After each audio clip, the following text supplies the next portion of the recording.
really interesting to me, and this is kind of a lesson in business for all of you guys that run any kind of business. Your biggest overhead, other than the cost of goods, is going to be your employees.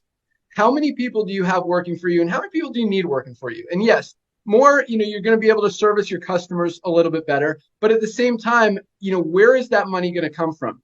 doTERRA has, I saw three different numbers. I saw 3,000, I saw 8,800, and I saw 4,461. So somewhere between 3,000 and 800 employees. Young Living said they have 3,300 employees. I mean, 3,000 employees at $30,000 a year, and some of these guys are making $1 million a year at the top. But even at $30,000 a year, that's $100 million in payroll a year.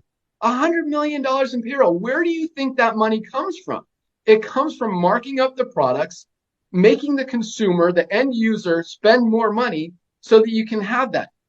Okay, we did $100 million. We did 90. I was going to recap the numbers. We did $92 million our first full year in business. 92 million. We have 7 customer support people and I think 10 warehouse people packing your orders, and then a customer service manager and a warehouse man and a few 3 programming staff that we've got on payroll.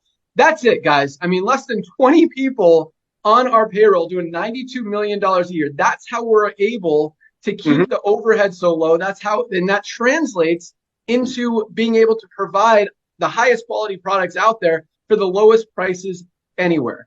And that's a very powerful thing for a couple reasons. But number one, because I do expect, I mean, it's no surprise, we are setting the new standard. We are setting an example. We're sending a message to the world that this is the way of the future. This is what people want. When we're putting in 1 million people in just over a year, and other companies struggle to even put in a couple thousand a month, obviously we're doing it the right way. And so it's people are going to realize that. It's surprising to me, actually, that more haven't realized it and adopted this model sooner, that they're still holding on to this old school overpriced, let's see how much money we can milk out of these customers before this thing fails model.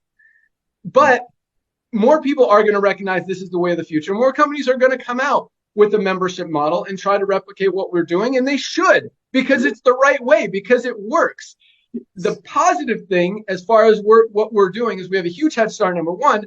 But number two, when we're operating with 20 employees at almost $100 million in revenue, that's not something that a lot of companies and a lot of CEOs and a lot of owners and a lot of investors and a lot of people in any industry, in any market, in any company know how to run. And I'm not bragging